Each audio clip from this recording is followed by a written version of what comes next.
안녕하세요. 신의탑 잘 모르는데 재밌어서 자주 보는 유튜버 직진입니다. 오늘은 3부 블로그 후기 핵심 정리하도록 하겠습니다. 3부는 시리즈 없이 빨리 끝날 것 같습니다. 첫 번째, 현재 밤을 상대할 만한 C급 선별 인원이 막 튀어나오는 건 설정에 안 맞는 상황이다. 두 번째, 야마는 카라카에 비해 좀 더 오래된 슬레이어이기 때문에 강하고 세력도 짱짱하고 돈도 많다. 세 번째, 이번 화의 수련은 어떤 요소나 힘을 덧붙였다기보단 기술적, 육체적인 역량이 빠르게 발전했다고 보면 된다. 당분간은 발전한 기본적인 기술이나 실력에 대해 보여줄 예정이다. 네 번째, 랭커가 되기를 거부한 은둔고수 하차이는 하 가문의 선별인원이다. 선별인원의 몸으로 극한까지 수련했기 때문에 밤이 배울 게 많다고 에반켈이 판단한 듯하다. 다섯 번째, 밤은 당장의 스승의 원수를 갚기 위해 퍼그에 들어와 있지만 밤에게 탑에서 가장 미운 단체를 고르라면 퍼그가 아닐까 싶을 정도로 애증의 단체를 넘어 그냥 미운 단체이다. 여섯 번째, 우렉은 탑에 들어와서 여러가지 경험이나 사람들을 만났지만 여전히 자신은 탑에서 벗어나려 하는 처음 탑에 들어온 목표를 가장 끝까지 지키고 있는 캐릭터다. 일곱 번째, 악령의 등장은 예정되어 있었지만 타이밍이 정확하게 정해지진 않았었다. 3부 시작 후 시기상 좋다고 판단하여 전체 이야기에 합류하게 되었다. 여덟 번째, 탑 자체가 항상 시험과 게임을 중심으로 돌아가고 있기 때문에 탑의 등장인물들이 어떤 문제가 발생했을 때 이런 식의 내기나 게임을 하는 건 당연한 일이라고 할 수 있다. 아홉 번째, 켄존이나 야마 쪽 부하들의 컨셉은 싸우고 강한 걸 드러내는 것을 좋아하는 집단이다. 열 번째, 악령이 비선별인원이라는 이야기는 일부에서 잠깐 나오기도 했지만 진짜 비선별인원인지 뭐하는 놈인지 어디서 온 건지는 좀 더 지켜봐야 한다.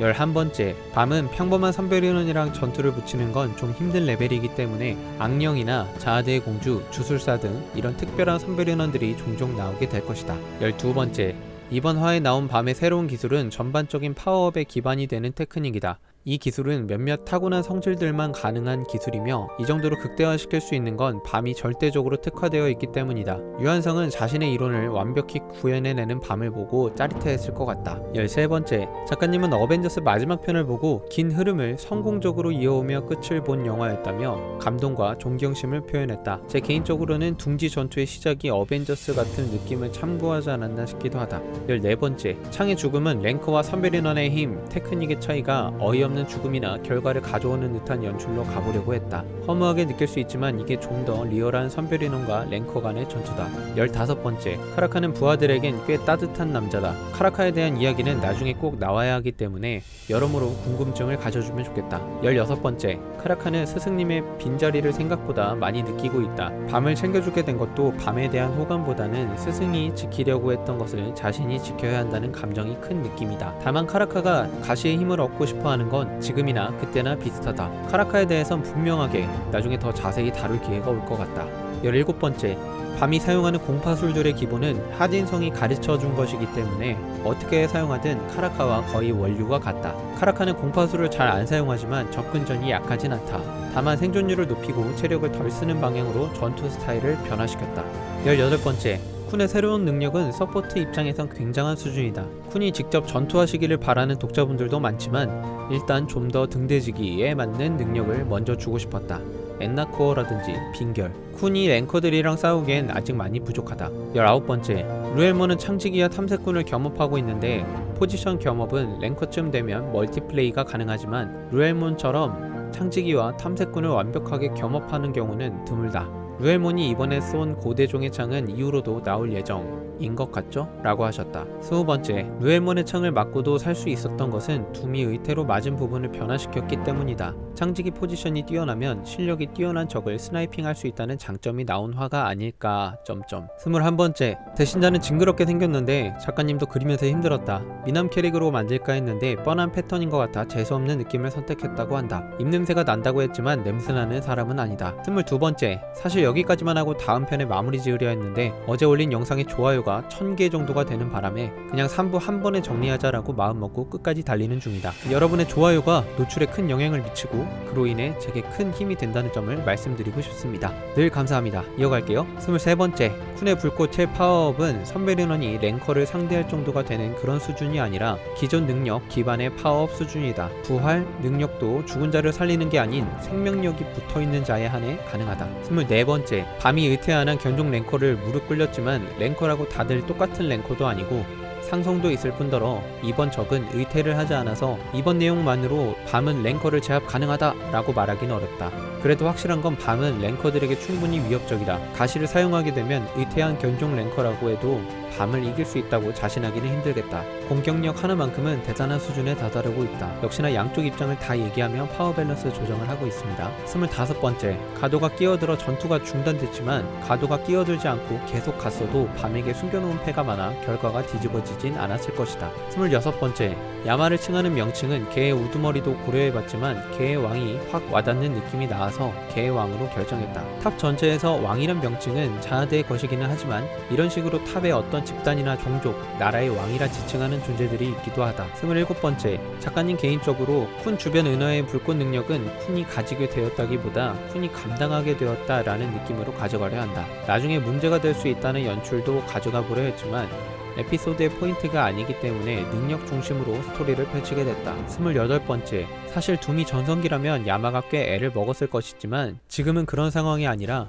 야마의 본 실력을 끌어내기엔 역부족이다. 29번째, 둠의 이빨은 자꾸 이빨이라고 나오긴 하지만 도대체 어디 이빨이 빠진 건지 잘 보이지 않는다. 이빨에 대해선 이후에도 나오게 될 것 같다. 30번째, 에반켈이 발견한 고대종의 창은 고대종끼리의 전투에서 통하는 무기인가 싶다. 고대라는 글자가 붙는 건 자아드가 탑에 들어오기 이전에 무언가로 보는 게 좋다. 인물들에 대한 수식에 고대라는 단어는 본인이 보기에 오래되었다는 이야기로 받아들이면 된다. 마스체니에게 하진성은 거의 고대의 사람이라 봐도 무리 없을 나이차이기 때문이다. 사실 근현대의 랭커들은 십가주 시대에 활동했던 랭커들을 고대의 랭커라고 부르기도 한다. 31번째, 다른 포지션은 몰라도 등대지기 포지션은 신체나 신수 능력만으로 커버가 불가능한 부분이 많아 비전문가는 랭커나 하이랭커조차 등대지기 포지션을 소화하기는 힘든 면이 있다. 엘파시온 떡상입니까? 선별인원이긴 해도 등대지기는 여러모로 소중한 포지션이 될 수 있다. 32번째, 가도는 빠른 속도와 공격을 무기로 하는 느낌이다. 지금까지 등장한 하이랭커 중에서 몇몇 초고레벨을 제외하면 가도가 제일 빠르다. 33번째, 밤이 사용한 건 의퇴라기보다 의퇴라는 시스템을 밤이 흡수해서 응용한 느낌이라고 보는 게 좋다. 아무래도 붉은 바리의 힘이 가장 익숙하기 때문에 밖으로 튀어나온 게 아닌가 싶다. 34번째, 선별인원인 밤이 하이랭커인 가도를 상대로 어느 정도 버티고 있다는 것만으로 대단한 일이지만 어느 정도 주인공 보정도 있다. 35번째, 작가님은 고대종을 그리면서 나무 모습으로 그린 것을 후회하고 있다.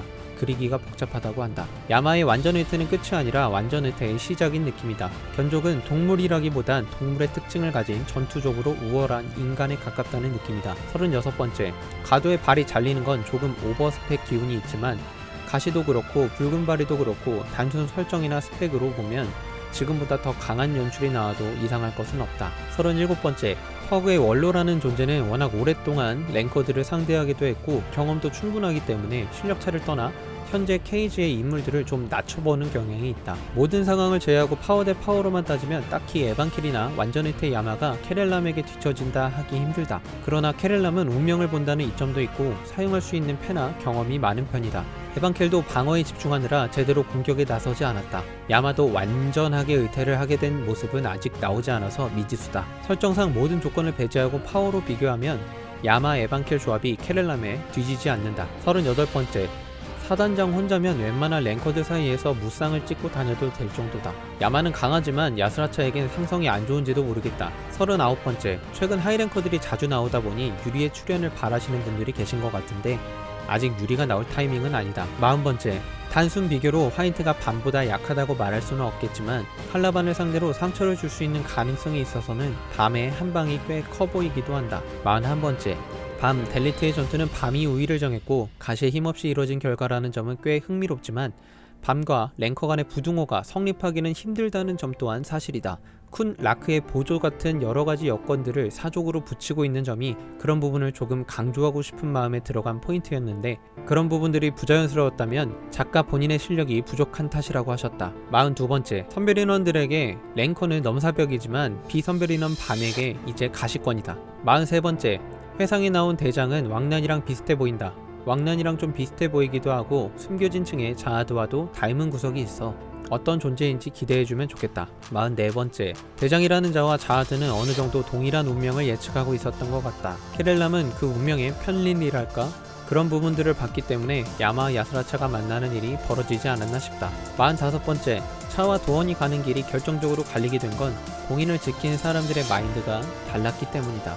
차 쪽은 영웅들의 뜻을 지키려 했고 도원 쪽은 평화를 이용해 태만하게 살아가기 위해 공인을 유지시킨 것이었다.